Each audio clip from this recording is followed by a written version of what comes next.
কত দেশ ঘুরি, কত কিছু খুঁজে ফিরি, আজ একটু অন্যরকম ইচ্ছে হলো। আমার এই দুনিয়ার গল্পের যারা দর্শক, তাদের এই রমজানে একটু ভিন্ন গল্প শোনাই, একটু আলাদা কিছু দেখাই। এ কারণেই ব্যস্ত শহর ছেড়ে দুর্গম এই মরুভূমির পথে আজ যাত্রা, যেখানে আমাদের স্বাভাবিক জীবন প্রবাহ নয়, যেখানে মানুষ থাকে কম।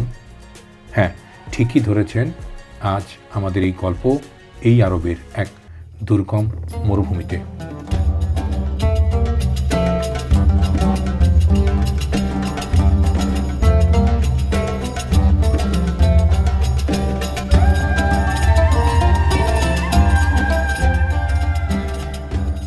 দুবাই মানে কি শুধু বিলিয়ন ডলারের শহর?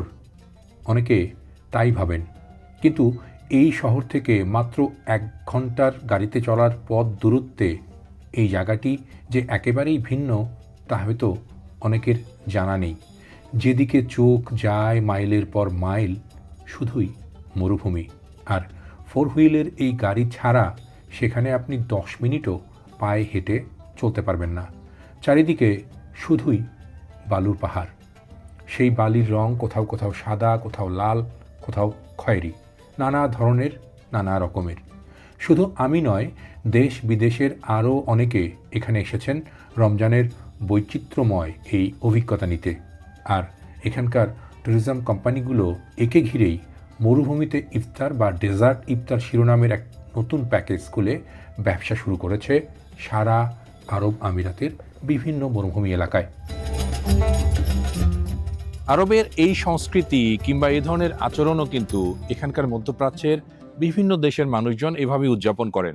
পবিত্র রমজানকে তারা একটি ফেস্টিভ্যাল বা উৎসব হিসেবে গ্রহণ করেন। সে কারণেই এখানে মানুষজন যেমন একদিকে পাহাড়ে যান, সাগরে যান, কিংবা মরুভূমির বুকে এই রকমের ছোট ছোট আয়োজন করে তারা রমজানকে রাঙিয়ে তোলেন নানা রকমের কায়দা কানুনে।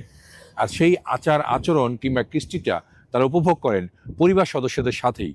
রমজানের এই আয়োজন কিংবা রমজানের এই উৎসব একই সাথে যেমন পরিবারকে একটি নতুন রকমের আনন্দ দেয় কিংবা একটি বন্ধন তৈরি করে দেয়, অন্যভাবে কিন্তু তারা রমজানকে ছড়িয়ে দেন সার্বজনীন একটি উৎসব হিসেবে।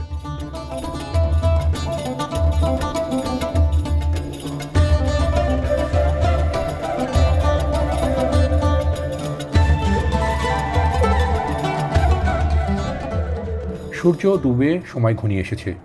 আজ ইফতার করতে আমরা এসেছি, এবং এমন একটি গ্রামে যেখানে এখনও ঠিকমতো বিদ্যুৎ পৌঁছেনি। জেনারেটর দিয়ে আলো জ্বালিয়ে রাখা হয়েছে, তাঁবু খাটানো ছোট্ট আরবীয় আসর, আর তাতে দলে দলে ঢুকে বসছেন নানা দেশের মানুষজন। তাঁবুর নিচে সাজানো টেবিলে একে একে আসছে খাবারের প্লেট, সবই স্থানীয় আরবীয় কিংবা আশেপাশের প্রচলিত খাবার।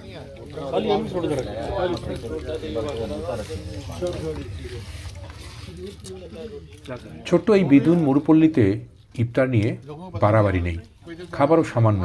শুরু হলো টক দইয়ের লাবান আর 2টো খেজুর দিয়ে। শাহী শরবত আর নানা ধরনের ফলও এলো। সবার জন্য আলাদা আলাদা প্লেট নয়, 2-3 জন মিলে একটি করে প্লেট। কেউ কাউকে চিনি না, জানি না, এমনকি তার নাম কি, কোন দেশের, তাও অজানা। তার সাথেই পাশাপাশি বসে কিংবা এক পাতে খেতে হচ্ছে এই ইফতার, কিংবা খাচ্ছি আরামসে। আসলে এখানে রোজা, ইফতার, তারাবি এসব কিছু নিয়ে খুব বাড়াবাড়ি নেই। এই মাসটি তারা উৎসবের মতো করে পালন করে। সবাই সবার বন্ধু হয়ে যান যে কোনো ইফতার আসরে। এই যে আমি যেখানে বসেছি, এখানকার প্রায় সবাই গাড়ি চালক। তারা ট্যুরিস্টদের বিভিন্ন শহর থেকে এই মরুভূমিতে এসেছেন। মরুভূমিতে ইফতার আয়োজন বা উৎসব দেখতে সেই ট্যুরিস্টদের বেশিরভাগই কিন্তু অমুসলিম কিংবা ভিন্ন ধর্মাবলম্বী। এরপরেও তারা বেশ সম্মান করছেন মুসলিম রোজাদারদের, যেন তারাও যুক্ত হয়েছেন রমজানের এই পবিত্র উৎসবে।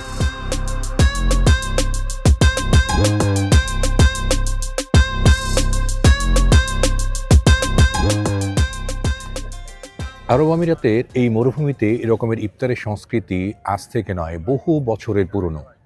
এই সংস্কৃতিকে কেন্দ্র করে শুধু যে এই দেশের মানুষেরা এখানে আনন্দ কিংবা রমজানকে উপভোগ করছেন তা নয়, বিশ্বের নানা দেশ থেকে এখানে মানুষজন আসছেন এবং তারা এখানকার সংস্কৃতির সাথে নিজেদেরকে অ্যাডপ্ট কিংবা মিশে যাচ্ছেন। আর সে কারণেই এই সংস্কৃতি, আরবীয় সংস্কৃতি, বিশেষ করে রমজানের এই রকমের আনন্দ উৎসবকে তারাও এক ধরনের আনন্দক্ষণ হিসেবে গণ্য করছেন।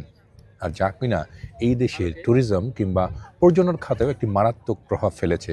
রমজান মাসে সাধারণত আরবের নানা ট্যুরিস্ট সেন্টারগুলো ফাঁকা থাকে, কিন্তু এই রকমের ইফতার আয়োজনগুলোতে ভরপুর মানুষের আড্ডা জমে এবং তারা এই রমজানকে উপভোগ করেন। যদিও তারা মুসলিম নন, কিন্তু তারা মুসলিম সংস্কৃতিতে অভ্যস্ত হয়ে যান।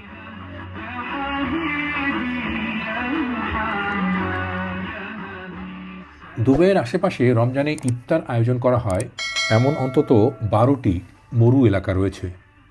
বছরের অন্য সময় এখানে ডেজার্ট সাফারি, ব্যালে ড্যান্স সহ নানা আয়োজন থাকে, কিন্তু রমজানে তা পুরোপুরি পাল্টে যায়।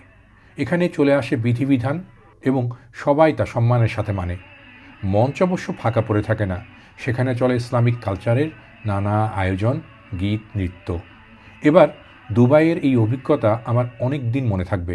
রমজানের শুরুতেই ঠিক করেছিলাম মধ্যপ্রাচ্যের বিভিন্ন দেশ ঘুরে ঘুরে এবার দেখাবো আপনাকে, সেখানে ইসলামিক কালচারগুলোও জানাবো। তাই এই মরুভূমিতে আসা। পরের গন্তব্য আরেকটি নতুন জায়গায়, সেটাও আশা করি আপনাদের ভালো লাগবে।